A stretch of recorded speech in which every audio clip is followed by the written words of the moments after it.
นี่ก็คืนนี่ก็ไปไกลนะสถานีวิทยุคลื่นธรรมะของชุมชนวัดห้วยตองซักตำบลคงเป้าอำเภอจอมตองเนอะ FM 98.75 เมกะเฮิรตซ์โดยเมตตาบารมีธรรมอาจารย์พระครูวาปีวรมานิตพี่น้องโซนไต่สายแต่ก็ฟังตั้งแต่เพลงมาเหมือนกันขอบคุณสถานีวิทยุมนต์เสียงธรรมจากอำเภอแม่แจ่มจังหวัดเชียงใหม่ FM วัดบุพาราม FM 106.25 เมกะเฮิรตซ์โดยเมตตาบารมีธรรม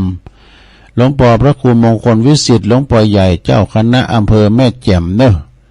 แล้วก็ขอบคุณท่านพระปลัดอุทัยตึงสองอุทัยตัวนะครับขอบคุณสถานีวิทยุเน็กเนลเรดิโอ FM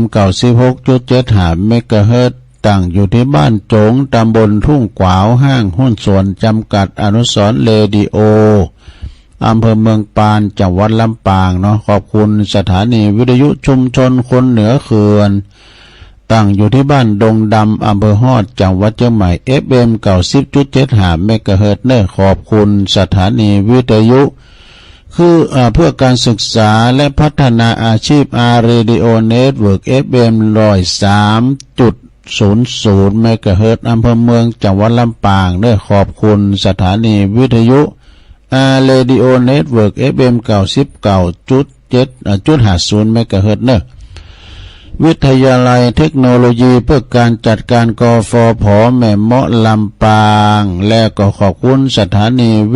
วิทยาลัยสงฆ์นครลำปางวัดบุญญาวาสวิหาร FM 106.50 เมกะเฮิรตซ์เนอะสีคำเรดิโอเนอะอันนี้ก็ตั้งอยู่ที่บ้านนาเหลืองนอกอำเภอเวียงสาจังหวัดน่านเนอะ FM 92.50 เมกะเฮิรตซ์นะแล้วก็น่านฟ้าเรดิโอFM 100.25 เมกะเฮิรตซ์คุณลุงนิรันดร์ปันดอนตองเนาะอันนี้ก็เป็นเจ้าของสถานีที่เปิ้นฮับก็เกี่ยวลิงสัญญาณนี่ไปหือสถาได้ฟังกันตั้งบั่นตั้งจองตั้งหอตั้งเฮินเนาะโหมไผโหมมันเปิ้นโหมก็ฟังไปลงเด้อถ้าไผโหมเฮาก็ปิดได้เฮาเปิดวิทยุก็ได้นะการฟังวิทยุนี่มันจะแบบเฮาฟังอย่างเสียงตามสายในบ้านนี่เข้าใจเสียงตามสายนี่มันลบดุมได้ดเฮาฟังไว้นะก็จำเป็นต้องฟังอยู่เฮาหลีมได้นี่เอาปิดบ่ได้ถ้าว่าเป็นวิทยุเนี่ยเฮาโหมเฮาก็หมุนไปทางอื่นนี่หรือว่าปิดเทก็ได้ แล้วแต่โหมไผโหมมันเนี่ยนะพองก็โหมฟังเพลงพองก็โหมฟังซอหุ้มข้าวจ่อยข้าวซอพองก็หุ้มนี่ยายมันมีโดยสปะเนาะคุณเฮานะจิตใจมันอยู่ทีเดียวกันนะนาจิตตังประมาณน่ะจิตใจเฮานี่มันเหมือนกันพองก็มักหวานพองก็มักขมพองก็มักสุ่มพองก็มักจาง มันมีไปสัปปะเนาะศรัทธาเนาะฉะนั้นก็ไปหุ้มก็ฟังกันไปศรัทธารายการเมื่อเจ้าอันนี้เป็นว่ารายการวัดใจจะได้ตุก็คือว่าการเปิ้นตื่นมาก็ได้ฟังการเปิ้นตื่นมาก็ตัวลุงเขาก็อู่ปากเป่าไปนะอู่ปากเป่าไปได้เอาอันฟังคนเดียวเนาะแต่เดี๋ยวนี้ยังแคว้นหน่อยเนาะเปิ้นมีฟังย้อนหลังได้นะเนาะฟังย้อนหลังได้ก็เวลาเราตื่นควายก็ฟังกันให้ใหม่อีกก็ได้นะก็มีหลากหลายสถานีเฮานี่นะภาคภาษานี่ตั้งแต่ปักไกยอก็มีปักไกยองก็มีคุณเมืองก็มีคุณไทยตุเจ้าไทยก็มีเนี่ยศูนย์อ่านกันเด้อแต่ก็หลากหลายนะสถาเนาะก็เป็นกรรมดีเปิ้นสรรหามาก็เป็นกรรมดีเป็นกรรมที่ว่าเอามาเสนอน้อมนำเป็นธรรมะกาบรรณาการให้ศรัทธาได้ฮู้แต่ก็เป็นกรรมเปรียบเปยเปรียบเทไปพองนะแล้วก็เป็นกรรมสดโยโกห้องอย่างตุลุงสวดมนต์แปมเจ้าก็ดีอันนั้นเป็นเงิน สวดเบื้องต้นนี่กะศรัทธา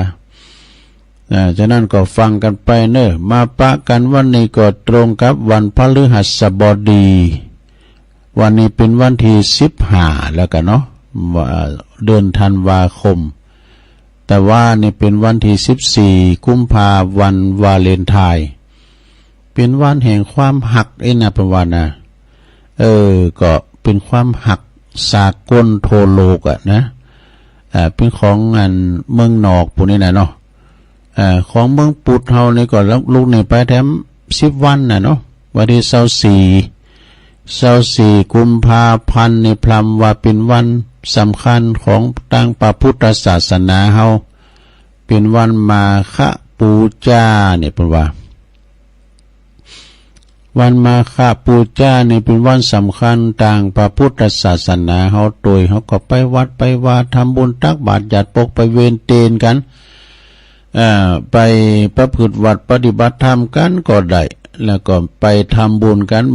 มีงานบุญหลายตีปล่อยหลงก็มีประเพณีก็มีกันเนาะวันเดือน5ปีนี่นะวันมาฆปูจานี่พระพุทธเจ้าเพิ่นแสดงธรรมเทศธรรมกันแล้วก็พระภิกษุสงฆ์ทั้งหลายเนี่ยเพิ่นมาฟังเทศฟังธรรมกันมากันอย่างบ่ได้นัดหมายกันมาก่อนบ่มีการส่งเฟซส่งไลน์อย่างสมัยเดียวนะอันนั้นวิธีจิตของเพิ่นฮู้กันเนาะต่างตนต่างมากันพระภิกษุเหล่านั้นก็พุทธล้วนแล้วแต่เป็นภคีนาศพเป็นพระอรหันตาพระพุทธเจ้าโบสถ์ทางนั้นเด้อมาฟังธรรมโอวาทปฏิโมกข์นี่ศรัทธาเป็นวันที่แสดงธรรมนะศรัทธาก็อันมันมาฆปูจานี่พระภิกษุตึง1,250 ตุนกันเนาะดูที่เพิ่นมาผสมจุ่มนุมกันนะมาฟังธรรมกันนะฉะนั้นก็วันที่24กันเนาะ24นี่เป็นวันเดือน5ปีเดือน5ปีเดือน6ปีเดือน7ปีเดือน8ปี9ปี10ปีก็เข้า3แล้วนำบ่ให้น่าซะได้เนาะฉะนั้นวันเวลาโอกาสที่เพิ่นมาฮอดถึงเติ้งตันเฮาก็ไปทำบุญกันตามวันละโอกาสนะอย่างแต่ว่านี่เพิ่นก็เป็นวันแห่งความหักความจริงความหักนี่ก็หักกันหักกันในระหว่างครอบครัวอีกก็ได้เนาะพ่อแม่ก็หักลูกลูกก็หักพ่อหักแม่เคารพนับถือกันมีความกตัญญูมีความเป็นครอบครัวที่อบอุ่นที่ลูกเต่าเหล่าล้านเลี้ยนทั้งหลายก็อยู่ถอยฟังกรรมบ่ลึกบ่นานะเนาะก็เป็นความอบอุ่นของพ่อแม่นะมีความหักไข่ปองดองกันปีน้องเฮานี่อยู่ไก่ปีไก่น้องนี่เวลาเฮามีการไม่งานก็ช่วยกันนะเวลาว่าเจ็บไข้ได้พยาก็ได้ปึงปาอาศัยกันเนี่ยศรัทธาเนาะอันนี้ก็คือหักกันแป้งกันหักกันเหมือนปีดีกันเหมือนห้องปองดองกันเสมือนญาตินะเขาก็จะมีแต่ความสุขถ้าว่าหักกันนี่มีความสุขถ้าจังกันนี่จะมีแต่ความทุกข์เนอะศรัทธาเนาะเกิดสงครามได้นะเอาละตอนนี้ไปตุลุงจะน้อมนำเสนอนะเรื่องบุญแนวกรรมเรื่องบุญอานิสงส์ของการทำบุญที่เราควรหูไว้นะบุญนี่ก็โดยตัวไปก็หมายถึงการกระทำความดีนะการทำบุญในทำคุณงามความดีต่อพ่อต่อแม่ทำอย่างนั้นหมดเป็นประโยชน์เป็นประโยชน์ก็คือการทำคุณงามความดีก็คือทำบุญอันมาจากภาษาบาลีเป็นว่าปุญญะนะปุญญะแปลว่าเป็นเครื่องชำระจิตใจให้ใสสะอาดบริสุทธิ์นะดังนั้นบุญจึงเป็นเสมือนเครื่องกำจัดสิ่งเศร้าหมองใจเฮานะสิ่งเศร้าหมองสิ่งที่มันเป็นมลมลทินสิ่งเศร้าหมองที่เฮาเรียกว่ากิเลสอีดอกให้ออกไปจากจิตจากใจเฮาบุญก็จะช่วยให้เฮาเนี่ยลดละเลิกความโลภความโกรธความหลง ความหันแก่โตนี่ความที่มีจิตใจขับแคบหัวใจกว้างไปอันเป็นที่สาเหตุที่ว่าให้เกิดความตุกต่างๆนานาแล้วก็หัวใจแคบด้วยนะใจกีดก้อมแล้วก็จะช่วยให้นะใจเป็นอิสระพร้อมจะก้าวไปสู่การทำคุณงามความดีในขั้นตอนต่อไปนะแล้วก็การช่วยเหลือเปินมนุษย์หรือว่าสังคมโดยวิธีการต่างๆทำให้เฮาเนี่ยได้รับบุญกุศลต่างๆนะมากมายซึ่งในที่นี้ก็เป็นได้รวบรวมถึงอานิสงส์แห่งต่างๆอานิสงส์ต่างๆที่เฮาจะได้จากการทำบุญในรูปแบบต่างๆด้วยนะสระฮู้ไว้ว่าแต่ละอย่างนี่ก็มันก็แตกต่างกันไปนะแต่ละอย่างก็ตามเนี่ยการทำบุญนี่ก็ควรทำโดยจิตใจตีต้องการทำบุญจริงๆเนี่ยบ่หวังผลตอบแทนอย่างสักอย่างในลงเด้อจึงจะเกิดอานิสงส์อย่างแท้จริงนี่สถาแล้วเปิ้นก็ว่าการทำบุญนี่ก็มีอยู่3อย่างด้วยกันนะบุญกิริยาวัตถุบุญกิริยาวัตถุนี่ก็แปลว่าลักแห่งการทำบุญลักแห่งการบำเพ็ญบุญหรือว่าลักแห่งการทำบุญบุญกิริยาวัตถุว่าโดยย่อก็มี3อย่างตัวนะเด้อมี1ตานามัย2ศีลไมย3ภาวนาไมยเนี่ยมี3อย่างนะทานศีลภาวนาเฮาฟังกับครูบาอาจารย์เปิ้นได้เล่าให้ฟังทานนะปะละเมบุญจะเกิดขึ้นได้เมื่อเฮาเฮ็ดทานนะเฮาจะทานหยังกูสิ่งกูอย่างก็น้อมจิตน้อมใจทานได้เจาะใส่เก่าได้เจาะใส่โหโมทนายกมือวานจานมือไหวนะทานนามัยก็คือทานวัตถุสิ่งของอย่างต่างๆนะเหมือนกับอันพระเวสสันดรเนี่ยเป็นทานจ้างทานมาทานเข้าของเงินคำสัมปติแม่แต่ว่าลูกแม่แต่ว่าเมเพื่อก็ยังทานอันนี้มหาทานได้ทานนามัยนะแล้วก็2ศีลไมยนี่ก็บุญเกิดจากการรักษาศีลนี่เป็นอาภรณ์เนาะศีลก็คือปกติกายวาจาจิตใจเฮาบ่ได้ไปหลักไปจกหยังเปิ้นอยู่ในข้อศีล5อีนะคนเฮานี่ศีลไมยแต่ว่าคนเฮาในประเทศไทยเฮาถึงหมดนี่เฮารับศีล5เหมือนกันหมดอย่างคิงขัดนี่นะมีศีล5เหมือนกันกูโหโตกุลเนี่ยประวัติโตบ้านเมืองเขาจะเป็นสุขอกสุขใจไผบัลลักบ่จกมีตำรวจทหารก็ได้วะคอกหลงหลับปูนเชียงใหม่เนี่ยประวัติตุบควางได้เลย เอาว่าไม่ไผที่จะมาหลักมาจกอะไรกันหักษาศีล5ข้อนี้นะซะนะมันต้องมีตำรวจทหารเนาะซะนะอยู่กันอย่างศีลอย่างธรรมเนี่ยศีลข้อที่2นะต่อไป3ภาวนาไมยภาวนาไมยก็บุญสำเร็จโดยการเจริญเมตตาภาวนาเนี่ยการภาวนานี่ก็โชอึดใจกันในเวลาปดจานเปิ้นเวนตาลแล้วเนาะแต่เปิ้นปันป้อนตุเจ้าปันป้อนแล้วก็หมู่เฮาทั้งหลายขอสงบจิตสัก1 นาทีเด้อนะมันก็ด่ากันเพราะว่าหมกไก่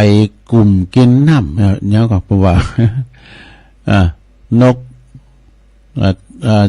จ้างพับหูไอ้กะจ้างพับหูงูแลบลิ้นไอ้กะ ลืมไปละเป็นว่านะก็ได้อานิสงส์แล้วลงเอ้ยนะฉะนั้นก็บุญกิริยาวัตถุนี่เนอะสถามีอานิสงส์ต่างๆแตกต่างกันไปนะแล้วก็เปิ้นว่าถ้าว่าบุญมาฮอดมาถึงเฮาน่ะอย่าปฏิเสธบุญนี่นะเพราะว่านะบุญเนี่ยเป็นตีก่อเกิดแห่งความสุขความสำเร็จในชีวิตเฮา ราะว่าจะเป็นบุญเป็นปุถุชนจนกระทั่งเป็นพระอริยเจ้าหรือว่าล้วนอาศัยบุญเป็นหลักการปฏิเสธบุญก็คือการปฏิเสธความสุขความสำเร็จในชีวิตของเฮานั่นเองนี่แล้วเพิ่นก็เปรียบเทียบเหมือนกันนะเป็นว่าถ้าว่าบุญมีกุยอย่างทำบุญหมดทุกอย่างมีอย่างไอ้น่ะสระแล้วก็มันแตกต่างกันระหว่างคนมีบุญและก็คนที่มีบุญเนี่ยเป็นเปรียบเทียบไว้แล้วเนี่ยคนมีบุญนี่เป็นจะว่าอีนะชอบทำบุญใจบุญใจกว้างแต่คุณที่เป็นแบบมีบุญนี่แปลว่าบ่ชอบทำบุญใจแคบตนีเป็นมีข้อแก่เนาะใจแคบก็คือใจบ่กว้างนะประสบการทำบุญก็หมายความว่าใจแคบใจบ่กว้างทนีนี่แปลว่ากิจิโลนะกิจิกินกิจิตานน่ะทนีบ่ได้เฟ้อเพอแผ่ได้แบ่งกินแบ่งตานสักอย่างก็มาเกิดเพราะว่าคุณเฮานี่อยู่กันทั้งมื้อทั้งวันสถานะนี่ก็มันจะเต่ากันเนาะบางคนก็ร่ำรวยมหาศาลบางคนก็ทุกข์ไร้เข็นใจบางคนก็เกิดมาทุพพลภาพเนี่ยนะบางคนก็สูงบางคนก็ต่ำบางคนก็ขาวบางคนก็ดำเกิดมาจากกรรมเกิดมาจากการกระทำเฮาทางนั้นวศธาอย่างในธรรมบุญวานะบางคนนะเกิดมาสวยมาหล่อเนี่ยก็รักษาศีลมาก่อนเก่าเนาะมีเงินมีคำก็เฮาได้บริจาคทานมาในธรรมในปานสูตรปนวาเนาะเฮาตุกไล่เขียนใจก็หอมได้กินได้ทานมาเก่าเอกะสะดาฉะนั้นมันมาตามหน้าบุญนะมันจะเป็นลูกฟุกนะอย่างอาจารย์พระครูสุเมธว่าน่ะบุญภัยธรรมภัยใดและเปิ้นยังว่าต่อว่าคนมีบุญนี่จิตใจดีมองโลกในแง่ดีเนี่ยคนที่บุญหน่อยบุญไม่น่าก็คุณเป็นคนใจห้อนมองโลกในแง่ร้ายดูพอโลกในแง่ร้ายหันไผก็เป็นว่าแง่ร้ายหมดเลยนะอันนี้ข้อไปต่อไปเปิ้นบอกว่าถ้าคุณมีบุญนี่เปิ้นบอกว่าจิตกุศลบ่หันแก่โตอีดูแต่ถ้าว่าคุณมีบุญแปลว่าจิตอกุศลหันแก่โตเนี่ยแล้วก็หน้าตาอิ่มเป็นสุขนะคุณมีบุญนะคุณที่ใครมีบุญนี่ก็มีหน้าตาเนี่ยมนเล่าเศร้ามองนี่นะบอกบุญบาหับไว้วะแล้วก็คุณมีบุญผิวพรรณวันนะผ่องใสหรือประมาณนะเขาพอแล้วครูบาอาจารย์เขานะเขาพอนะถึงแม้ว่าจะเฒ่าจะแก่ก็ตามนะลงผิวพรรณวันนะเปิ้นนะขาวอย่าอิ่มเขาพอเป็นสีบะแก่นะเปิ้นมีบุญเนาะแล้วก็เปิ้นนั้นผิวขาวก็ไอ้น่ะพอครูบาอาจารย์เขาพอแล้วเขาพอสีหนุ่มกว่าวัยนะเขาพอสีเป็นหนุ่มว่าในความจริงอายุเปิ้นก็หนักแล้วเหมือนกันพอเปิ้นรักษาสังขารถาดขันดีจ้ะ แต่ก็อยู่ไปตามหน้าบุญเนาะสถานเนาะ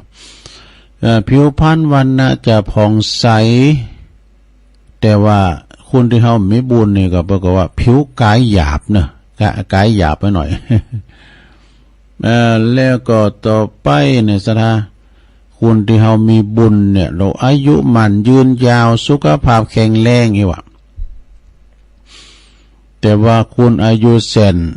โรคภัยลุ่มเล่านี่คุณไม่เคยมีบุญจ้ะ สุขภาพพลานามัยนี่แข็งแรงมีศูนย์อยู่เนอะสถานเนาะบางคนนี่คิมบ่ได้จิได้จำนะมีโรคภัยไข้เจ็บบ่ได้ไปหงยุกหงยาอันนี้ก็เป็นบุญของเปิ้น โรคภัยมาเบียดเบียนมีสุขภาพสมบูรณ์แข็งแรงนี่ปุตตุเป็นข้อแรกเลยเนี่ยมาเป็นที่หนึ่งเลยนะเวลาว่าเฮานั่งอยู่บนกองเงินกองทองเนาะแล้วเฮาไปนั่งรอเข็นเนี่ยนะมันก็สมบูรณ์นำแล้วซะนะดังนั้นก็ขอให้สุขภาพเฮาสมบูรณ์แข็งแรงเนาะเพิ่นว่าอายุมันยืนยาวสุขภาพสมบูรณ์แข็งแรงเพราะว่าเฮามีบุญแต่เฮาบุญน้อยนี่อายุสั้นอีโดโรคภัยไข้เจ็บก็มาลุมเล่าแล้วเพิ่นก็ว่ามีสง่าราศีนะคุณมีบุญนะ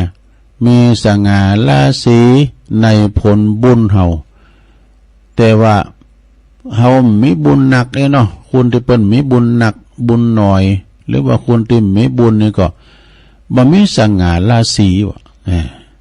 มีสง่าราศีถ้าพอได้อันซะนะพอตุเจ้านะบางตุนนี่เนาะครูบาอาจารย์น่ะเป็นตัวปู่ตัวปอน่ะเพิ่นมาโบสถ์กำลุนนี่นะโอ้เฮาพอเนี่ยมีสง่าราศีดีมดีเผลอๆในห้องเป็นพระครูเอาพอนะเปิ้นแป้งผ่าก็งามไว้นี่ตกปาดละสะดองจาดงามแหละนะแล้วก็ฮักและศรัทธาในพระพุทธศาสนาเนอะถ้าว่าเฮามีบุญนี่นะมันไปวัดไปว่าทำบุญตักบาตรก้านี่เปิ้นกินเปิ้นทานในบ้านในจองก็ไปจอยเหลือเฟื่อฟ้ายเปิ้นนี่นะแต่ว่าคนที่เปิ้นมีบุญนี่แปลว่าบ่ศรัทธาในพระสงฆ์นี่ในพระสงฆ์เจ้าเฮานี่นะแล้วก็คนที่เฮามีบุญนี่แปลว่าสอบเข้าวัดเข้าว่าปฏิบัติธรรมแต่คนที่เปิ้นมีบุญนี่บอกก็บ่ใครเข้าวัดเข้าว่าบาปมันหันมามงเลยนะบุญมันหันมาบาปหันมามงเพิ่นว่านี่มันก็จะห้ามไปเนี่ยคนที่เปิ้นได้เข้าวัดนี่นะไปเจอฟังกรรมตัวเจ้าแล้วก็กรรมเก่านั่นไหนนะกรรมฟูแป้งกินเปิ้นว่าเจอกรรมน้ำกรรมทำกินพริกดำกับเขาเจอกรรมคนกินเหล้ากินลาบจีนหนึ่งวันอันนี้เปิ้นว่านะต่อไปขอต่อไปลง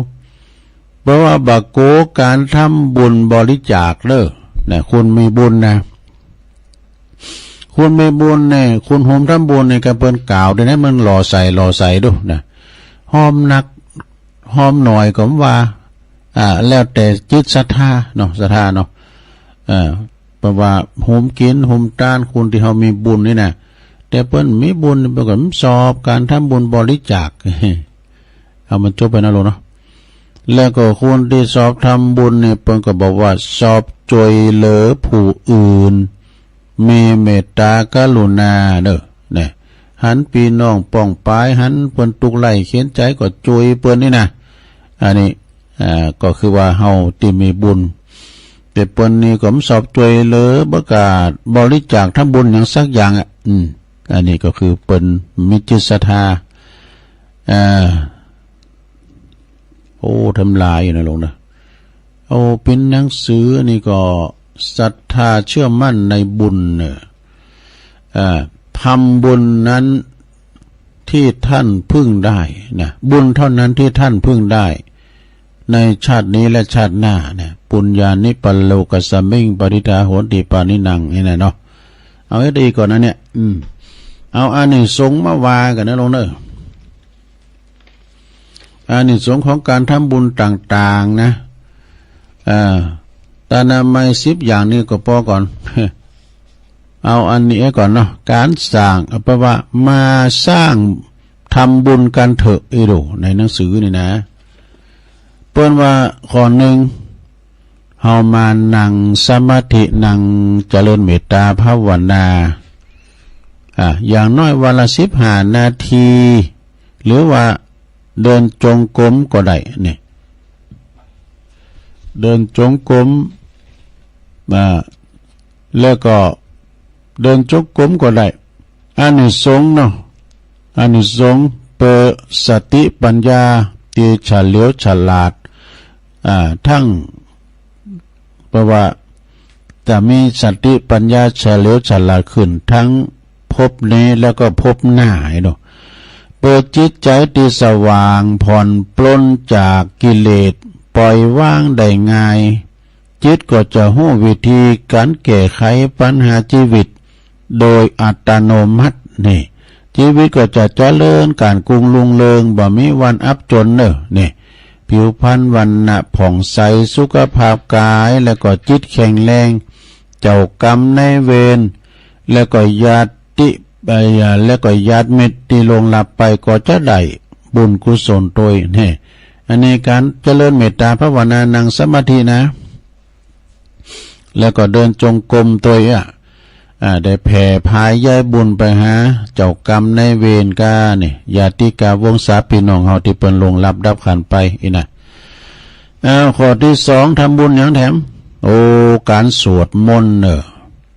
การสวดโยโกห้องนี่มีอานิสงส์นะโดยคาถาพระคาถาต่างๆนะพระคาถาต่างๆอย่างน้อยก็วันละก่อนวันละข้างก่อนเข้านอนนะก็สวดนะสวดเนี้ยก็ได้อย่างตุลุงสวดเจ้าก็ได้นะอิติปิโสสวากขาโตสุปฏิปันโนพุทธคุณธรรมคุณสังฆคุณก็ได้หรือว่าพาหุงมหากา แต่วันสวดใดก็สวดแต่คุณบานบ่เดี๋ยวนี้ไปประมาทเด้อดีสวดได้นักละตุกันนะเนี่ยสวดได้นักละตุกันเด้อบางพองนี่เปิ้นพอหนังสือเลยนะนี่ได้หมดธรรมจักรกับปวัตนสูตรกาเนี่ยสวดได้หมดแล้วก็เปิ้นว่าการสวดมนต์ด้วยพระคาถาต่างๆอย่างน้อยวันละครั้งก่อนเข้านอนอานิสงส์เหรอเปิ้นว่าอานิสงส์ก็เปิ้นสิ่งศักดิ์สิทธิ์มาคุ้มครองเฮาตัวเนี่ยพระคาถาเนี่ยก็คุ้มครองเฮาต้องบนเนี่ยนะชีวิตนาทีการงานเจริญเก่าหน้านี่เงินทองบอกว่าเงินทองไหลมาเทมาบรมันสวดได้ลงเขี้ยวขาดจากอุปสรรคทั้งปวงจิตจะเป็นสมาธิได้เร็วนะแนะนำพระคาถาพาหุงมหากาหันพระหุงมหากาหลวงชินบัญชรพระคาถาชินบัญชรเป็นต้นแล้วก็เมื่อสวดเสร็จแล้วก็ต้องแผ่เมตตาทุกครั้งไปนี่สถานเนาะนี่อันนี้ข้อที่สองนะต่อไปเป็นข้อที่สามนะลุงถวายยารักษาโรคนะยารักษาโรคหรือว่าเฮาจะยารักษาโรคก็ตามเถอะนะเฮาไปช่วยเปิ้นสร้างห้องยุกห้องยาซื้ออุปกรณ์การแพทย์นะเครื่องใจมือเครื่องใจแพทย์นะแปลว่าที่ของใจแพทย์นะเป็นอย่างต่างๆเนี่ยนะเป็นเต้งเป็นตังเป็นออกซิเจนก็เนี่ยเปิ้นเอาไปซื้อเพิ่นมีดูอย่าเอาไปห้องยาละปูนก็ห้องยาไหนก็ดีแต่เปิ้นเขียนติดโหเต้งให้กันนี่พระคุณเจ้าตุนนั้นก็เปิ้นตานเต้งนะเปิ้นตานอันนั้นอันนี้เปิ้นเขียนติดหรอกการเอาไปบริจาคนี่นะ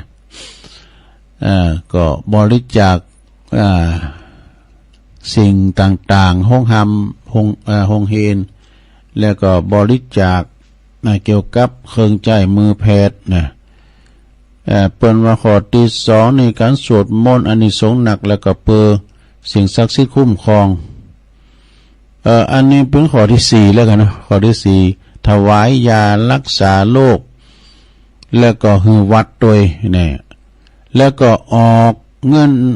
งินการรักษาหือพระตามที่โรงพยาบาลต่างๆขอทานเนี่ยการบำรุงดูแลพระภิกษุไข้นะเปิ้นว่าผ่าบุคคลผู้ใดรักษาตุเจ้าที่เปิ้นอาพาธก็เหมือนกับรักษาเราตถาคตนั่นเองนี่อันนี้สงนี่ก็คือว่าก็คือเกิดสุขภาพนี่สุขภาพลมเย็นทั้งครอบครัวดูโลกตีบ่หาย นะเพราะว่าโรคเตบ่หายก็จะทุเลาไปสุขภาพกายสุขภาพจิตก็จะแข็งแรงว่าอายุหมันยืนยาวทั้งภพนี้แล้วก็ภพหน้าถ้าป่วยก็จะมีเพราะว่าถ้าเฮาป่วยก็จะบ่ขาดแคลนการรักษานี่เปิดจะมีผู้รักษาเฮาอันนี้นะถ้าว่าเฮาเจ็บป่วยเมื่อยไข้แล้วก็ต่อไปก็การทำบุญตักบาตรเนอะการทำบุญตักบาตรแถมเนี่ยก็การทำบุญตักบาตรในข้อที่4ข้อที่4ยังไม่ไม่เขียนผิดเด้ออันนั้นข้อที่3ก็ยารักษาโรค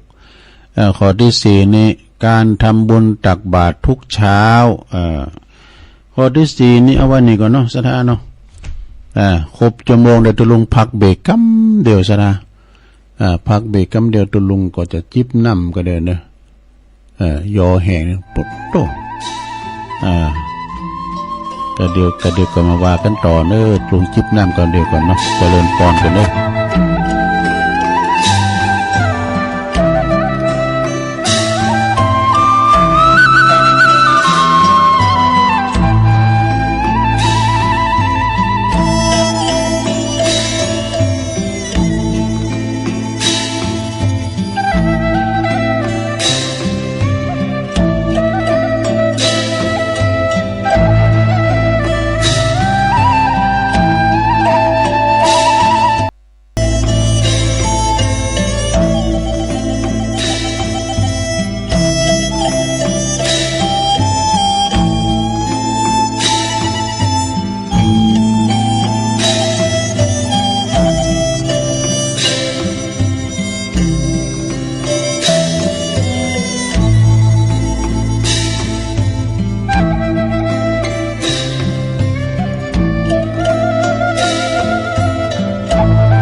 เอาแล้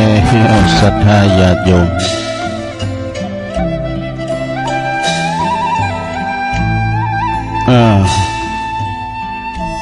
ตุลุงก็ยอบยั่งได้ชั้นน้ำดื่มน้ำไปจุ่มคอมามีแหงอู่มาแถม แล้วก็เดินไปเดินมาเนาะยืดสินยืดสายมาฟังกันเนาะต่อกันชั่วโมงที่2ชั่วโมงสุดท้ายตี4ปลายแล้วนี่สถา ก็ขณะนี้ตันทั้งหลายก็กำลังฟังรายการสัพเพเหระปกิณณกะของลุงไก่แจ้งอาตมาภาพก็มานั่งอู่นั่งจากับศรัทธาญาติโยมทั้งหลายเนาะที่ฟังกันตั้งบ้านตั้งจองตั้งหอตั้งเฮินนะไปหลายจังหวัดเหมือนกันเนอะแถวเจียงเสียนเจียงไฮ้เหมือนกันนะ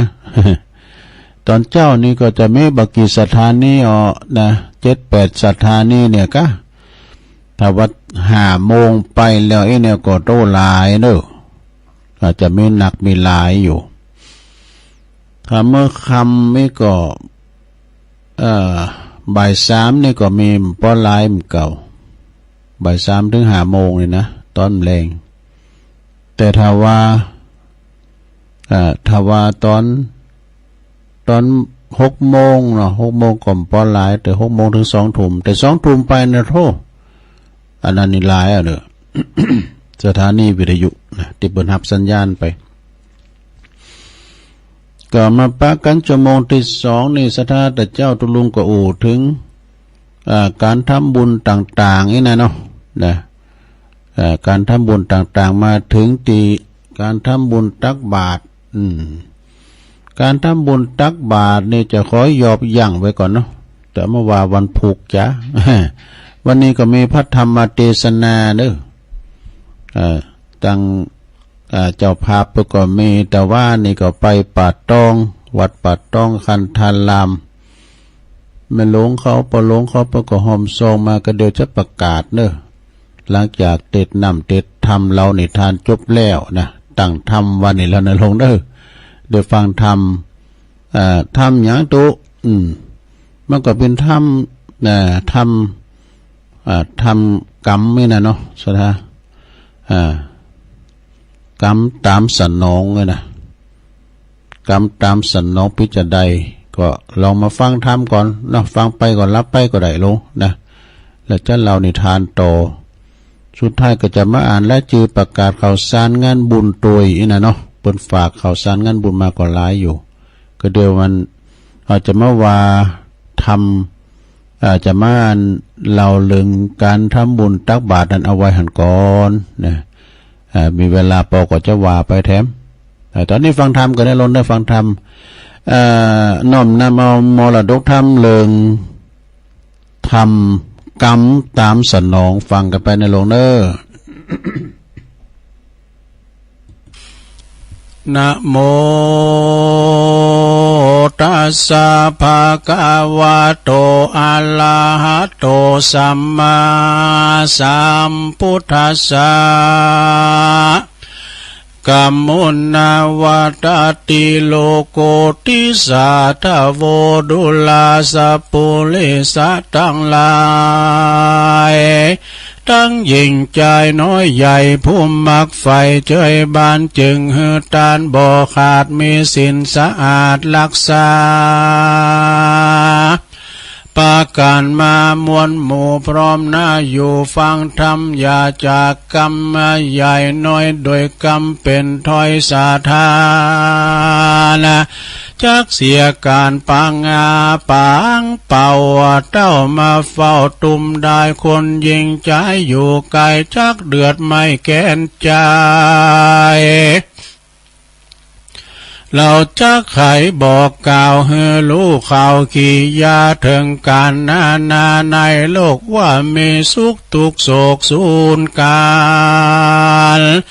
พ้องสุขอันนั้นคำเจ้าพ้องก่อมาทุกโศกเศร้าเครื่องขี่ไล่และดีนิสัยก็มีกับโลกไตนาคนมีพายาจบจอดตุกบ่อตอดมาปานได้เจยบานจื่นจอยคนพายาดอยปึกตาลทุกป่าวันบ่อขาดได้ไม่มาดเครื่องขี่กันว่าจักหือหนีพ้นจากทางตุกยากสงสารได้เจยบานนั่นใส่จักป่าได้สันได้เล่าจากขายบอกกล่าวรู้ข่าวขี่ยาบัดนี้แหละนาศรัทธาอันว่าสัพพัญญูพระพุทธเจ้าได้เทศนาเล่าเป็นคาถาว่ากรรมมุนนาวัตติโลโกดังนี้ขายเก่าจีเป็นหมายว่าสัตตาโลกต่างหลายมวลหมู่ย่อมเป็นไปตามกรรมอยู่ภายมาละพ้องก่อสุขคืนวันค่ำเจ้าบ่โศกเศร้าเครื่องกาพาตานามักไฟหรือใครใดอันใดก็สมใจกู้เชื่อดังไฟเอื้อใจมาโลคาลายพายาตก็บ่มาปาดอินทรีลูกหลานมีใหญ่น้อยสอนอยู่ถอยฟังกามนะบ่มัวดำกายหยาบกาตำบาปกับตนจุ้มลางคนนั้นใส่กรรมมาสร้างกรรมไว้ลายลามกรรมตรกรรมสนองตามตอบใส่ได้ตกไล่เครื่องกาอนาถายากราย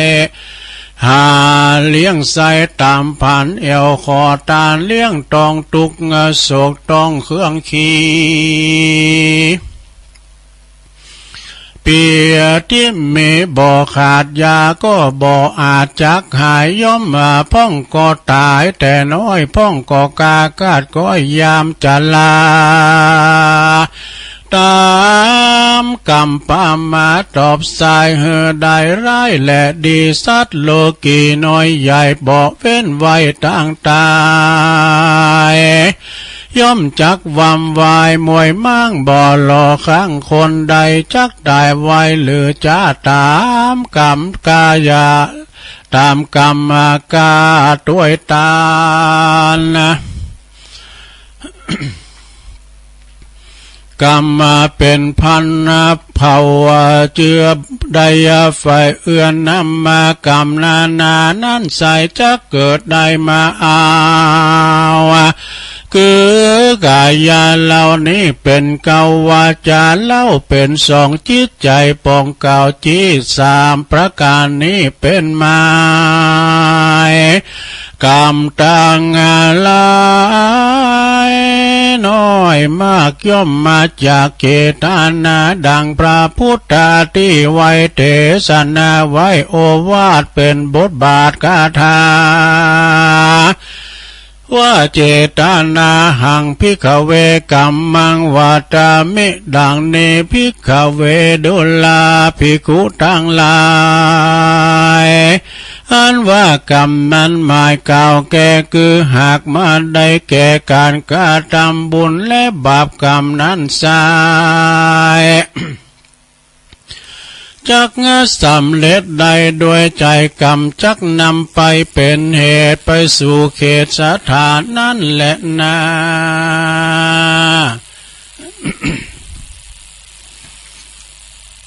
เป็นดังหันมามากเต่าดังคนหนุ่มเทาวันบ่ใจ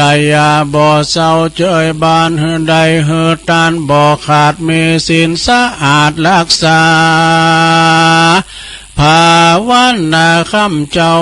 บ่บับเศร้ามาวนยาเมื่อตนก้อยกาดชีวิตขาดใจตายบุญลามหลายสร้างไว้ก็จักพากดไว้ได้เล็งหันมีจิตใจพายพันไปสู่ยังที่อยู่เกษมสีได้สดสดีชื่นจอยผาในภาษาซอยเมืองสวรรค์นั่นแหละนะอันว่าบาปบุญกรรมนั้นสายภัยสร้างไว้ลายลามย่อม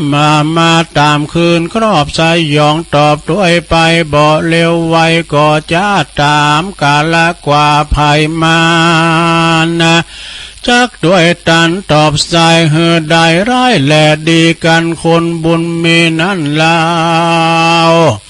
ทุกคำเจ้าเจยบานเกลือกินกันสร้างบาปหานั่นใส่ยอมจักมีตุกโทษใดเครื่องกาจุมสัทธามวลโมอันนั่งอยู่ฟังธรรมอยากาทำกรรมอันเป็นบาปจุงปากันมันหาบทางดีมีสินมียาใดขาดยาใดพระมาดลาสากันว่ามวยมอลลานามวยมังจากโลกกว้างเมืองโคนนะก็ยอมได้เอาตนไปเกิดที่ประเสริฐกเกษมใจดังพาตานาในคือทอยบอกกากาดก้อยไกลกลาขอสัทธามวลหมู่จุงได้อยู่เจยบานโลคาหารพายาตอย่าได้มาปาดอินทรีย่อมจักมีเตี้ยงอายุมีเตี้ยงตาววันนั้นเล่าโสภายาได้ไกลกากาก็อยากกลอยจุงจุใหญ่น้อยยิ่งใจแดดเตือนเนติตังขียาสังวานาวิเศษจาห้องเหตุกรรมตามสนองก็บางกลมโสมเรสดิดเลี้ยวเท่านี้ก่อนแลสาธุสาธุสาธุเอาจบไปศรัทธาญาติโยมทั้งหลาย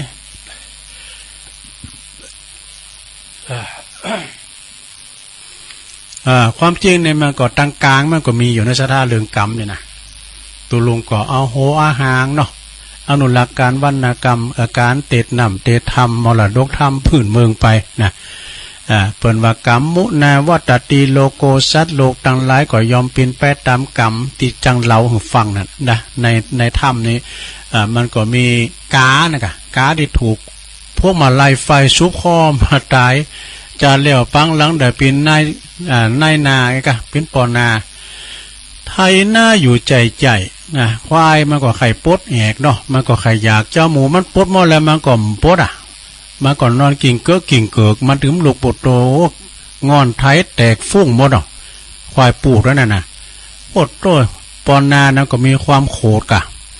ห้องลุกกล่อมลุกนี่เนาะเอาอันอย่าแห้งเอาเฟืองมาปั่นคอควายแล้วปัดกาไฟขอใส่วะควายนั่นก็ตายหมูมั่วให้กลางตุงนาก่อนเนาะเกิดมาก็มาปิ้นกากะเกิดมาหลายจ่าแปดตกอาบายเกิดมาทำจานมาปิ้นกาก็มาดูเจ้า6 ตุน 7 ตุนนี่เปิดใจไปเข้าเฝ้าพระพุทธเจ้าก็มาเมียนายนาทำคุณหนึ่งมันเนี่ยมุนไปห่างหน้าวะไปที่ห่างหน้าไปชั้นเพนชั้นเข้าไปม้ำก็เดียวหันกาวะหันกาเนี่ยบินอยู่บนอากาศแต่ดูถูกพวกมาลายซุปคอตายตกมาก็โอ้ปากันอ่านการเขาไปเฝ้าพระพุทธเจ้าจะถามกรรมมันเป็นยังไงกันเนาะจากนั้นก็ตุเจ้าก็เดินต่างไปเดินสันทีไปเดินไปจะไปเข้าเฝ้าพระพุทธเจ้าพอดีมันค่ำเลยเนาะจะเข้าไปนอนก็โอ้ไปป้าถ้ำนั้นเป็นพิธีรับที่นอนเขาจะดีหน่อยนะเนาะเจ้าบ้านก็มาหันใส่ว่าโอ้พระคุณเจ้ามันต้องไปนอนในถ้ำนั้นไปนอนไกลๆหมู่บ้านมันพุกจะมาซ่าเข่าจังหันนี่กะตูเจ้าตึงร้ายกับฟังไปนอนกะไปนอนที่ในถ้ำปลาโคตรวันขึ้นมานี่หินหลงแหลนทับไม้ก็ปิดหูปากถ้ำไปหมดปวดโถเจ้าบ้านหูหันแล้วก็มาช่วยกันปึดจะช่วยกันปึดจะได้ก็ตื่มออกว่ะดูได้7 วันนะสระ7 วันวันที่7นั้นหินโหลงนี่ก็เลินออกไปคนเดียวว่าโอ้อันอัศจรรย์เนาะตัวเจ้าตั้งร้ายกับโบโตพร้อมเนี่ยเนาะมันได้กินข้าวดอกพร้อมกันหมดตัวเจ้าเจ้าบ้านก็เอาข้าวมาให้กินให้ฉันอิ่มน้ำสำราญแล้วก็ไปเข้าเฝ้าพระพุทธเจ้ามันเป็นกรรมอย่างเข้าจ้าเนี่ยปากันเฝ้าพระพุทธเจ้าพระพุทธเจ้าก็เลยเล่าให้ฟังกานั่นหูแล้วเนาะกรรมมันเป็นอย่างไรนายปอนาแล้วก็กำตัวเจ้าในมังกรในวันจันทร์แล้วปังหลังว่ะตัวเจ้าตั้งร้ายนี่เป็นจ่าเล่งควายน่ะไปหันแมงตะกวดนี่แมงตะกวดนี่มันแลนไปกะเขาก็ไล่ติดมันมันได้ขึ้นต้นไม้ก็ตั้นเนาะซุกของหัวกับหุ้มยังหัวหนีรอดตายไว้ก่อนนะซุก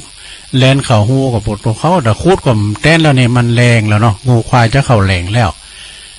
หินมาตึ๊ดมากันบ้าพวกเขาก็มาขุดเอามันเนี่ยหินมาตึ๊ดไว้กันซะได้ก่อนต้งพูมาแต่มาขุดมันควายมันอยู่ที่เก่ารูปมันไปตั้งหนาที่ก่อดูไปวันนั้นกินบ่อนนั้นวันนั้นกินบ่อนนั้นวันนั้นกินบ่อนนั้นเนี่ยเรา7 วันซะได้ถึงจะมาหอดเตียนแมงตะโกดนะอันน้อยคนนั้นก็เกิดจะได้ว่าโอ้ป้าเขาไปพอแล้วแมงกันนั้นที่เขาตึ๊ดหู้ไปน่ะไปปึดหินออกมากับปโตเป็นว่าอ่อนว่าหลอบตอบแตบเนี่ยมันได้กินช่างเนาะแมงตะโกดนะแมงตะโกดนี่แมงยังแมงเหี้ยนะกันหรือว่าแมงโตเงินตัวทองยัดตะโกดนี่จะฮื้อมันมันก็อย่างแล่นนะจ๊ะเนาะอย่างแล่นมันแลนวยเนาะโอ้บางขวัญละอ่อนบางคนก็ตืบตีนใส่ว่าเอามันตายว่าขามันบ้าขาพะเยมันปล่อยมันไปเจ้าหมูมันก็บอกปล่อยมันไปมันก็ไปซะได้เนาะนี่กรรมนั่นก็เกิดมาตายเกิดมีหันมานี่น้ำจานเนี่ยเกิดมาเป็นตัวเจ้ามันจะเกิดมาเป็นตัวเจ้าเกิดเป็นคุณก่อนนะแล้วมาบทเป็นตัวเจ้า ก็อย่างเอี้ยกะอันไปจะเข้าเฝ้าพระพุทธเจ้าพากันไปพักอยู่ในถ้ำเจ้าบ้านว่าไปเมื่อน่ะตุลุงไปพักที่หันนะอันตรายนะกล่อมฟังไผว่าคือกล่อมฟังจะนอนหันติ๊กๆนะไปพวกไปอยู่ไกลๆหมู่บ้านพวกมันพูดจะมาซาเขาจังหันเนี่ยไปบอกพี่น้องเจ้าบ้านนี่กะหมู่ที่บนหุ้มเลยก่อนมาถามเลย มีหันเตือซะนะพาทุดงไปมาคนเดียวหรอเปิดมาปักกวดหมู่ใจป่านี่กะแล้วก็พอหลวงบ้านอันมีตัวเจ้าเปิดมาพักหันเปิดมาเดินทุดงมาปักกวดพักหันไผ่พวกเจ้ากับไผ่จะไปซ่าเข่าจังหันก็ไปไปทำเลยทำ อีกอะแต่ว่าอีกเนาะเปิดได้ยินกันนี้ทุกคืนอ่ะนี้เลยตัวเจ้าเดินทุดงนะแต่ว่าไปถามเล็กไปนี่นะเปิ้นจะสู่หรอกเนาะแล้วผลสุดท้ายนี่ก็ จ่าเลี้ยงควายเกิดมาเป็นตุเจ้าน้ำกองก็เอาได้ไปตกตุกได้ยากใจกำนะเนาะใจกำที่มันได้ตืดหูแมงตะกวดอะลูก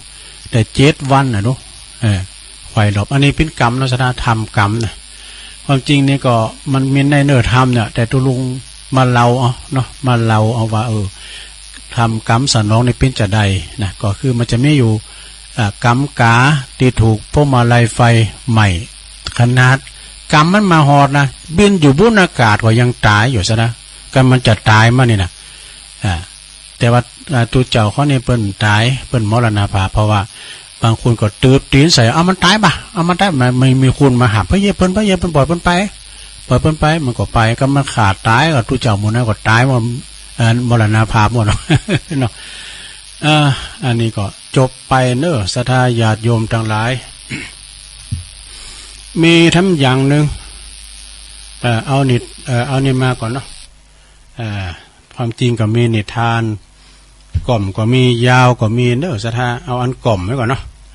ก็เดี๋ยวอันนั้นชั่วโมงที่2ก็เอามาเล่าทำหลายเรื่องอยู่ศรัทธาญาติโยมทั้งหลาย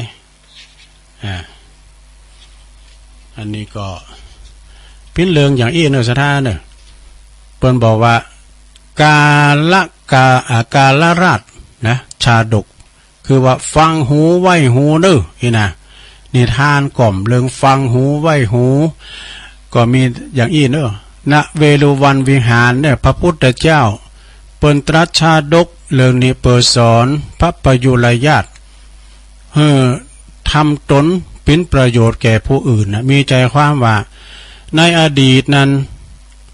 พระเจ้าพรหมทัตเป็นพระราชาครองเมืองปาราณสีเนอะยังมีพราหมณ์ผู้หนึ่งพราหมณ์ผู้นี้ถูกกาเกเรสุมาเดถ่ายมุ่นใส่บนศีรษะวะคือขี่ใส่โหอันพราหมณ์ตัวนี้นะพราหมณ์นี้ก็จึงผูกอาคาตไว้สักวันก็ระมึงถ้าขาล่างโคตรพวกเราเอกผูกความเขียนมันอาคาตไว้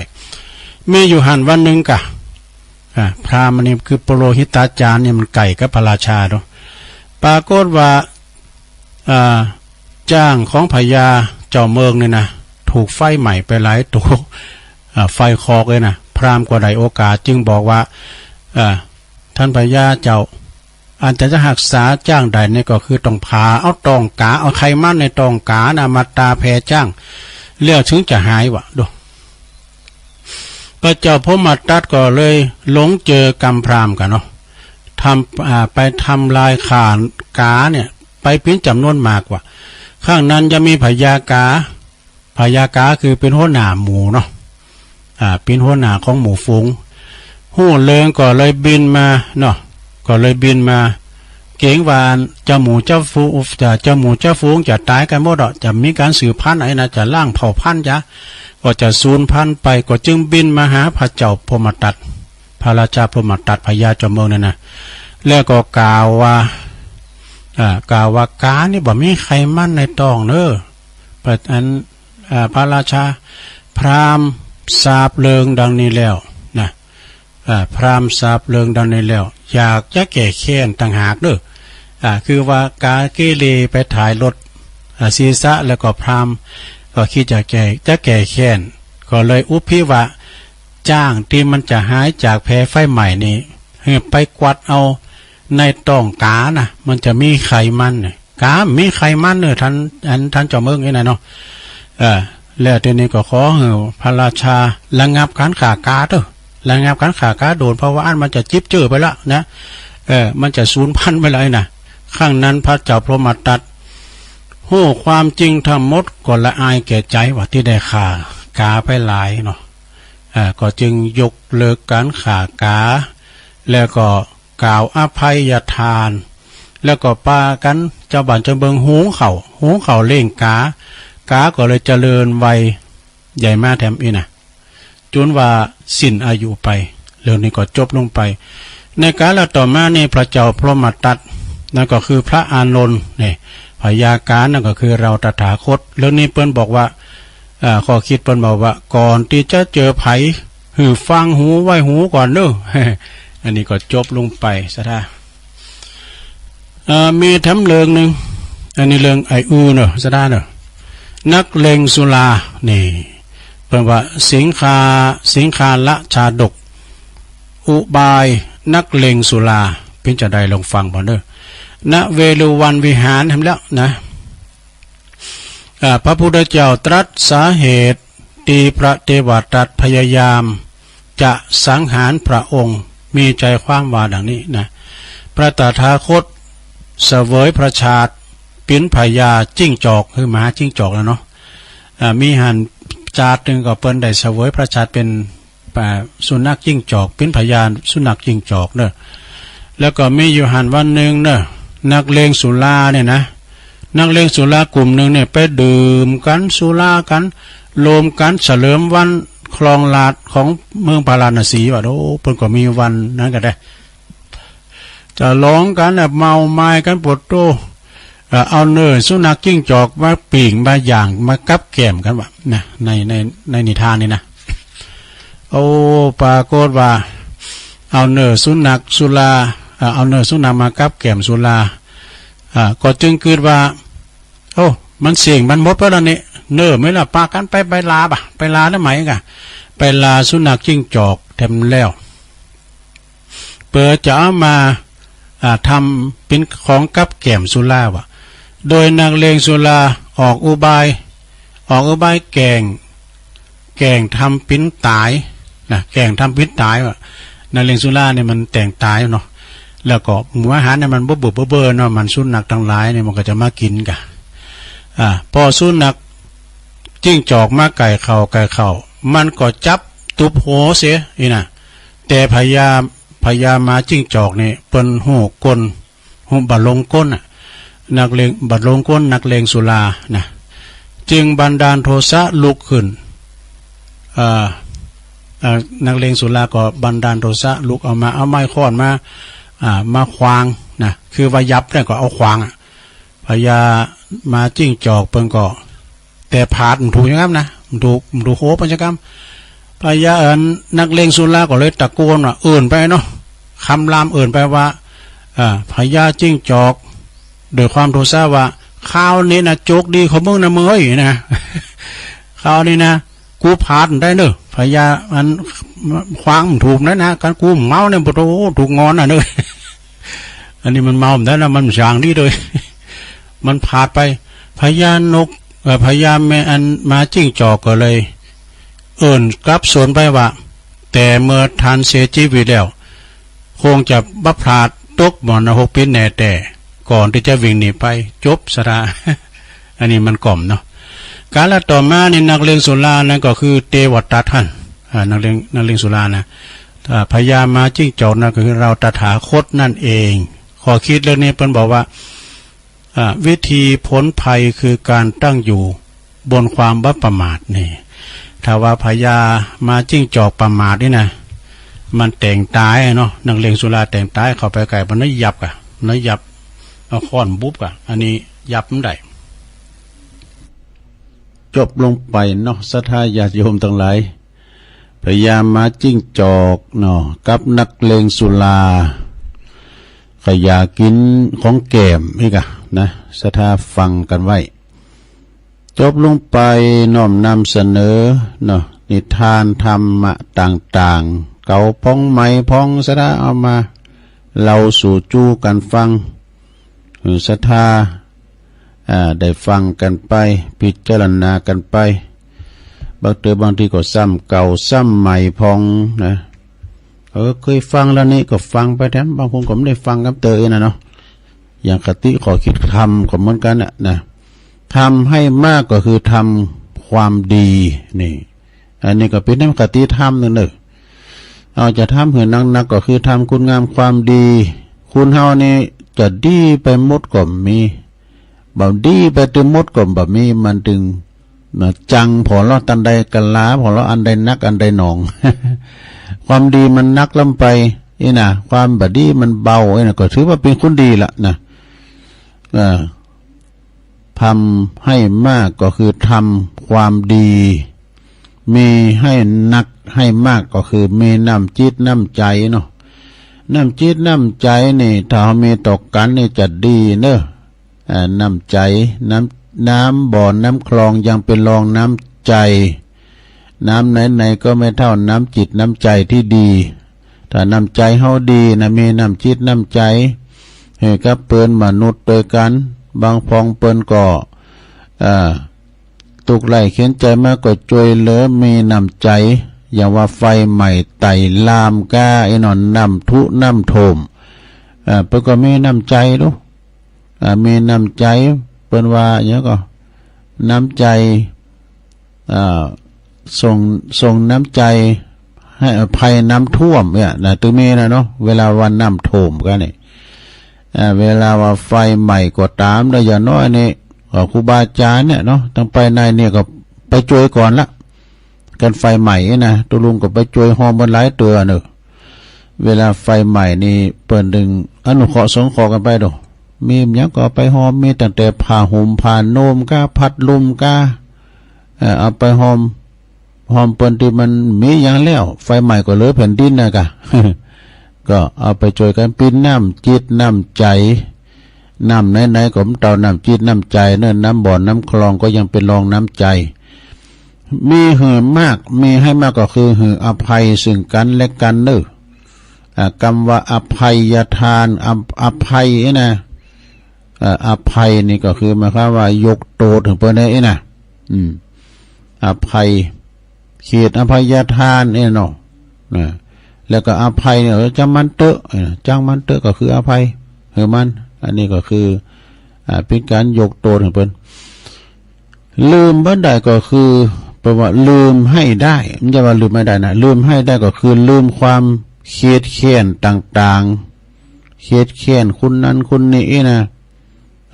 อย่างนักจีนประเภทก็บุญคุณต้องทดแทนแค้นต้องชำระพระเจ้าว่าไปนั่นในหนังจีนนะแล้วก็จำไว้ให้แม่นจำไว้ให้แม่นก็คือบุญคุณคนไปลืมแต่เนี่ยบุญคุณคนนี่นะศรัทธาเขาก็มามีบุญคุณไผอนุเคราะห์สงเคราะห์เขาจะไม่ลืมนะอย่างน้อยกับพ่อแม่เขาเนี่ยกะมีบุญมีคุณแก่เฮาแก่ลูกแก่เต่าแก่ลูกแก่หลานเขาจะไปลืมบุญคุณทดแทนพระคุณของพ่อของแม่บุญคุณพ่อแม่ก็มีนักนาป้าป่านมีมากโปวงลงลายแต่บุญคือบุญคุณคนนี่ถ้าเฮามีความกตัญญูนะอยู่ไหนก็เจริญนะแล้วก็ถือให้ทนก็คือถือสัจจะนะสัจจะคือความจริงใจละให้หมดก็คือละความละทำผิดนี่ทำผิดเนี่ยก็ละยึดให้ติดก็คือยึดความกตัญญูหูบุญหูคุณแก่บุพการีคุณหูบุญหูคุณต่อสถานตีนี่กตัญญูต่อสถานตีที่เฮาอยู่ที่เฮาสร้างที่ทำการทำงานนี่นะเนาะความกตัญญูนี่ตั้งแต่หูกุลหูบุญสิ่งที่มีชีวิตแม่แต่สุนัขะเนี่ยมันยังหูกตัญญูนะเขาเล่งเขามันยังเห่าขโมยเห่าขโมยแต่ก็ไปคบเป็นพอกายเนี่ยคบนั้นได้เนี่ยคบนี่ก็อันตรายความกตัญญูเนอะยึดมั่นติดมั่นก็คือความยึดติดความกตัญญูแล้วก็รู้ให้มากก็คือรู้ใจตนหูจิตหูใจตัวเก่าทนให้ได้ก็คือทนต่อคำนินทาเนี่ยกรรมที่สินนินทานี่มันจะมีโมดเนอสถานมันเป็นโลกธรรมทำกูกับโลกนะไว้โดนนินทานี่มันมีในโลกนะถึงโดนหมดเราขวัญนี่นะไปตัวกัน3 คูณหมดนั้นแวเข้าบ้านโดนเขาขวัญทั้งหลังแล้วเนี่ยนะแล้วเป็นว่าแล้วชีวิตเราจะเจริญเนอะแล้วก็อยู่อย่างเป็นสุขด้วยถ้าเฮาลืมบุญลืมคุณเฮาทนต่ออันอย่างต่างๆนี่นะอันนี้เป็นคติธรรมมาในเน็ตเหมือนกันเนอะเราสู่จู้กันฟัง อนนี้ไปตุลุงจะประกาศและจือน่ะนะสัก2-3ทันเนี่ยเปิ้นตุลุงไปจวยงานที่วัดป่าต้องคันทันลามเปิ้นก็พระตุลุงเพิ่นว่าเคยฟังตุลุงนะไอ้น่ะเพิ่นก็หอมตาลจอดก่อนอื่นนี่ก็ขอบคุณไอ้ปันด้วยเด้อไอ้ปันปีไลเนี่ยเปิ้นเอารถมาส่งตุลุงถึงวัดเลยนะมาส่งถึงวัดเด็กต้องขอขอบคุณไอ้ปันด้วยมาส่งกุปีปีแล้วก็มา มีซองนี่ก็แม่วันดีจุ้มเขียวเนอบันปัดตองเนาะก็หอมมา1 ซองขอบคุณเนอแม่วันดีแล้วก็มีนางพิมลทันสุวรรณวงศ์อันนี้บันปัดตองเหมือนกันเนอแล้วก็มีนางสายใจตะแลงบันปัดตองแถม1 ซอง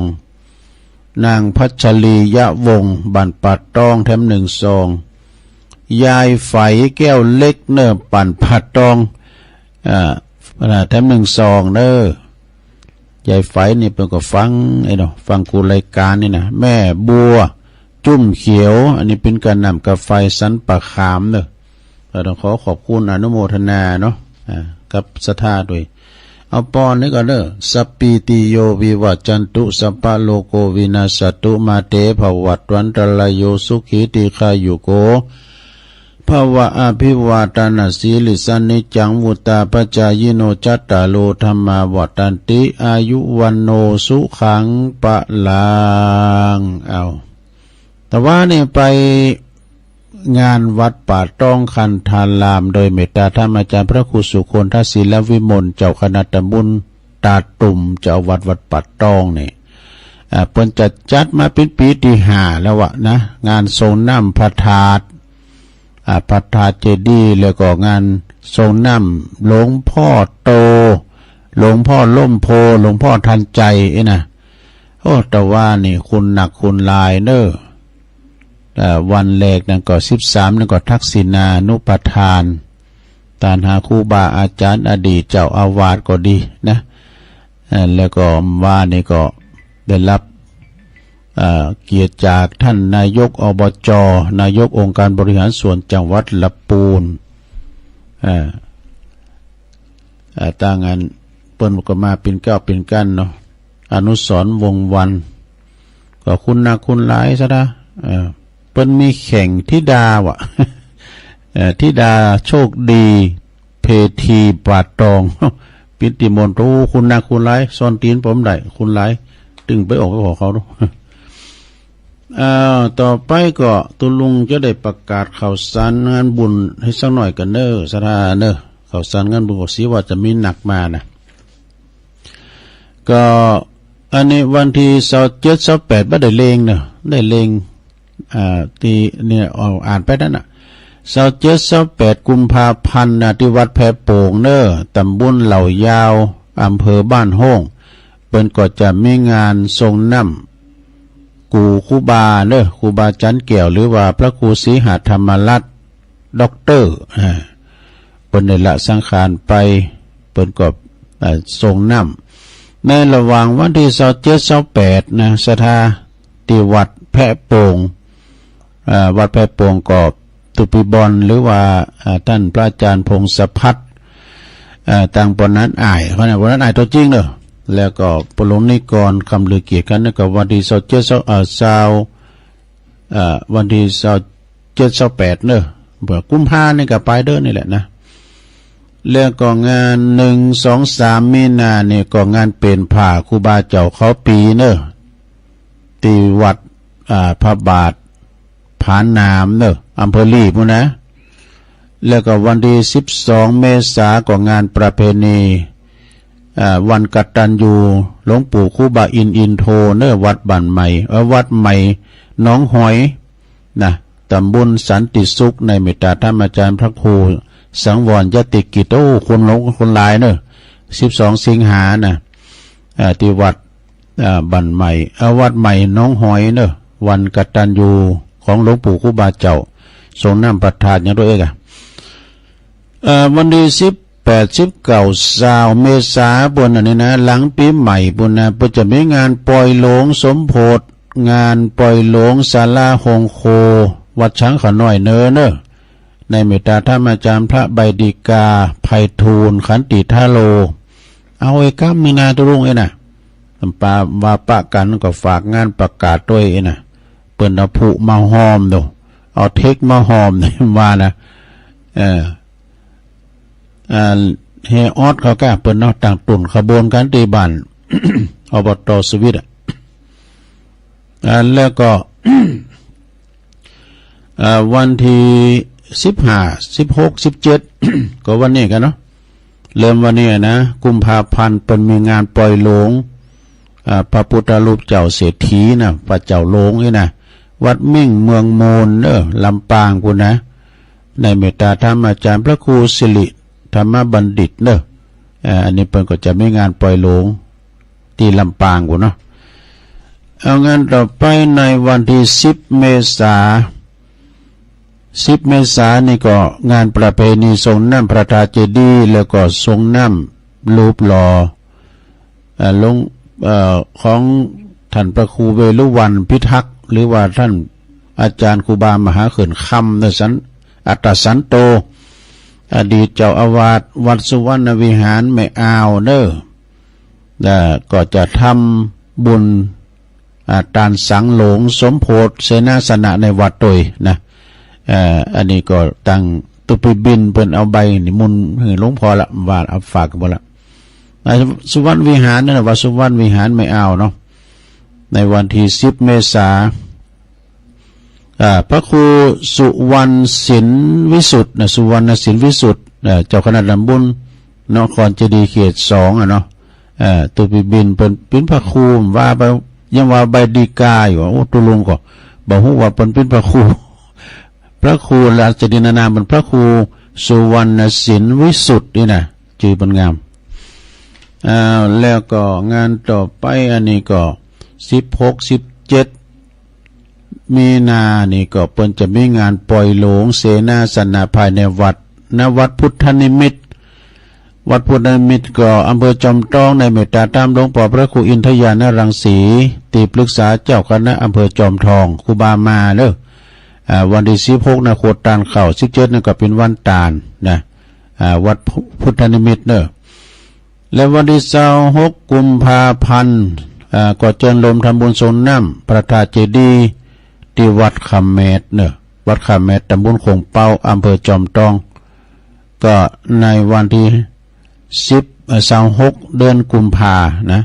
26 กุมภาเนี่ยแล้วก็5 เดือน5 เนอแฮม2 ค่ำนะพระครูวิมลจันทรังสีเจ้าคณะตำบลคงเป้าอันนี้ก็จะมีงานแล้วก็ต่อไปวันที่28 29นี่อ่านไปแล้วเจ้าได้ อันนี้ปลายเดือนกุมภาเนาะ28 29 กุมภาก็เชิญลมงานทำบุญทรงน้ำพระพุทธรูปแล้วก็พระบรมธาตุและอนุสาวรีย์อดีตเจ้าอาวาสครูบาเฮือนครูบาพระครูเฮือนครูบาเฮือนศิริวิชัยโยหรือว่าพระครูพิพัฒน์จันทวงศ์นะหน้าที่วัดสันเจดีย์ริมปิงตำบลหนองปลาสวายอำเภอบ้านโฮ่งนะในเมตตาธรรมอาจารย์พระครูอินทวันในเมตตาท่านพระครูอินทวันที่ภากรนะเจ้าคณะตำบลหนองปลาสวายนะงานนี้ก็จัดให้มีมหรสพสมโภชฟรีชมฟรีตลอดงานนะน้องปลาสวายแล้วต่อไปงานเดินหาปิงแถมเดินหาปิงก็เหมือนกันที่วัดหนองลั่วตำบลยางครามอำเภอดอยหล่อเขานี่เพื่อจะมีงานประเพณีสงน้ำพระธาตุเจดีย์ไหวสาบารมีครูบาใจมาโดยชะโยอดีตเจ้าวัดหนองลั่วโดยนะฮะแล้วก็ในวันระหว่างวันที่23 24ก็เดินหาปิงในกันจึงมีการจะมีการเจริญพระพุทธมนต์สืบชะตาหลวงโดยแบบล้านนาณวัดณวิหารหลวงวัดหนองลั่วพระอาจารย์พงเทพวชิระนันโทนะหรือว่าตุปิบอนรักษาการเจ้าวาดเนาะจับเดินนั้นหาปิงบดินวันมาฆะเนาะ วันที่10 ถึง 13ใหม่น้องหอยก็ประกาศมาเขียนหลายทีแล้วเนอะแต่อันนี้ก็วันที่22 23 24กุมภาพันธ์นะงานทรงน้ำพระธาตุวัดฟ้าหลังตำบลดอยหล่ออำเภอดอยหล่อเนี่ยเนอะในเมตตาธรรมพระครูปิยกิจปรีชานะเปิ้นก็จะมีงานในวันที่22 23 24กุมภาพันธ์เนอะตามทุกปีซึ่งก็เปิ้นจะมีทรงน้ำพระธาตุโดยก็ไปกินไปต่างกันละแวะไก่เคียงก็ไปเนอะแล้วก็อันนี้มีนาบุกเนอะ มีนาเนี่ยก็เดินหน้าเนี่ยก็ 21 22 23มีนานี่6 7นี่ก็จะมีงานปล่อยหลวงเสนาสนะภายในวัดแล้วก็วิหารพระเจ้าละแข่งด้วยนะจะร้องอายุวัฒนมงคล6 รอบ 72 ปีในเมตตาบารมีธรรมหลวงพ่อพระครูสุจิตานุรักษ์ด็อกเตอร์ เจ้าคณะอำเภอฝางนะในวัดพระพุทธบาทอุดมเนอะไกลอยู่นะ21 22 23มีนาปุ่นนะแต่ยินท่านอาจารย์พระครูว่าจะไปโลมทำบุญกันวันที่21ด้วยนะคืนเพื่อจะไปวันที่21ด้วยนะแล้วก็ต่อไปก็มีวันที่24นะกุมภาก็ที่ทรงน้ำประทานที่วัดบ้านธรรมวัดนั้นแม่ขานหลังธรรมกันเนาะแม่ขานหลังธรรมในเมตตาธรรมอาจารย์พระนลินทร์โลจโนเนอเพิ่นก็จะมีงาน23 24 25ก็ไปจัดต้านผ้าป่าโดยจากกทมนะกุมภาเหมือนกันแล้วก็21 ถึง 24กุมภา เพิ่นก็จะมีงานฉลองปล่อยหลวงที่วัดดอนจันทร์เนอปล่อยหลวงพระธาตุชเวดากองจำลองแล้วก็เสนาสนะภายในวัด ในวันที่21 ถึง 24กุมภา เป็นวัดบันเกิดของอาจารย์ประครูเนอะก็ไปกินแปะตานรวมกันเนาะก็ยังไกลอยู่ไปไกลเนาะไกลอะไรกุมภาเลยเนาะเจิญรวมทำบุญงานปล่อยหลวงปนฝากกับประกาศมาเนาะจะลองปล่อยหลวงกุฏิสงฆ์เสนาสนะแล้วก็ทาวรวัตถุต่างๆวัดจันทร์เกษมวัดจันทร์เกษมนี่อยู่หมู่ที่6บ้านเตาไหเนี่ยตำบลทุ่งหลวงทองอำเภอแม่วางในระหว่างวันที่16 17มีนาคมก่อนเด้อพระสุคำสุจิตโตฝากประกาศมาเด้อแล้วงานต่อไปแดมจะท่านี่ก็ขอเชิญโลมทำบุญปล่อยหลวงเหมือนกันนะนี่นะปล่อยหลวงของวัดอันนี้เป็นวัดดอนน้อยกันเนาะเนี่ยเจิญโลมทำบุญจะหลงปล่อยหลวงอบรมสมโพธิศาลาปฏิบัติธรรมอบรมกรรมฐานศาลาปฏิบัติธรรมอบรมกรรมฐานแล้วก็อุโบสถมหาอุดด้วยเนอะพร้อมโดยเสนาสนะของวัดต่างของในวัดเฮานี่นะวัดดอนน้อยตำบลแม่แรงอำเภอป่าซางจังหวัดลำพูนเนอะในระหว่างวันที่8 ถึง 10มีนาคมนะ8 9 10มีนาเนอะก็ขอเชิญลมกินลมตานงานอันนี้เปิ้นสร้างจะหมดงบประมาณจุด10 ล้าน1 แสน10 ล้านปลายซะนะก่อนในเมตตาบารมีธรรมอาจารย์พระครูวิมลสุตตาภรณ์พระครูวิมลสุตตาภรณ์นี่ก็ปะกันว่าเนี่ยเพิ่นก็ฝากยืนซองให้ตุลงประกาศกำหนดนะก็ประกาศแล้วนะสถาพระจะเป็นเจ้าภาพสังฆทานพระสงฆ์สมณเณรชุดละ 1,500 บาทเนอะชุดใหญ่นะชุดเล็กก็500 บาทติดต่อสอบถามที่พระครูวิมลสุตตาภรณ์เนอะเจ้าคณะตำบลแม่แรงเนอะแล้วก็ทำงานหนึ่ง อันนี้วัดดงนิมิตรนำดิบน้อยก็จะมีงานจะร้องปล่อยหลวงเนอะจะร้องปล่อยหลวงก็คือ ปนปล่อยหลวงวิหารเนอะแบบทรงไทยแล้วก็เสนาสนะต่างๆเนาะโอ้เป็นว่าเป็นสั่งวิหารรวมถึงมดนี่นะ 13 ล้านปลายเนอะสั่งหลายอย่างกาวิหารนี่ก็12 ล้านอยู่แล้วนะหอทรงน้ำพาธาแถมโลสิงแถม2 โตกำแพงแถมปูโตนอนแถมโดเจ้าอธิการพิเชษสิริพัทโทเนอะก็จะมีปล่อยโหลงนะนำดิบน้อยนะไปกินไปตานกันเนอะอันนี้ก็ในวันที่25 26 23 24 25นี่ก็ปล่อยโหลงที่วัดตาตุ่มเลยตาตุ่มมันจะมีปล่อยโหลงด้วยเนอะสถา1 เมษายนก็มันจะมีงานประเพณีทรงน้ำพระธาตุพระธาตุเจดีย์ศรีสันเหมืองนี่นะของวัดอาจารย์เน้นหลักเขาเปิ้นจะมีในวันที่1 เมษายนเนอะส่วนน้ำพระธาตุเจดีย์พบโชคทวีศรีสันเหมืองนะ1 เมษายนก็ไปกินไปตานกันเนอะศรัทธาญาติโยมทั้งหลายเอาตุลุงใจเวลามาหนักแต่กันได้เปิดสายสักกรรมนะศรัทธาเนอะวิญญาณผูกไปวากันเนาะโอ้มันลืมพอนาฬิกาเอาวันนี้ก็ขออนุโมทนากับศรัทธาญาติโยมเต้นเปิดสายแล้วลืมพอนาฬิกาก่อนโนก็อ่านมันพิจารณาเนาะผูกไปวากันวันนี้ก็จะได้นำรายการจากล่าศรัทธาไปก่อนกันเนาะวันผูกก็คอยมาวากันแถมก็มีความโชคดีมีใจเหมือนกันจุปู่จุคนเนอตักตังลายก็ไม่ได้ตักขอความสุขความเจริญจุบังเกิดแด่ศรัทธาญาติโยมทั้งหลายทุกท่านเนาะจัตตาโลธรรมาวัฏันติอายุวันโนสุขังปะลัง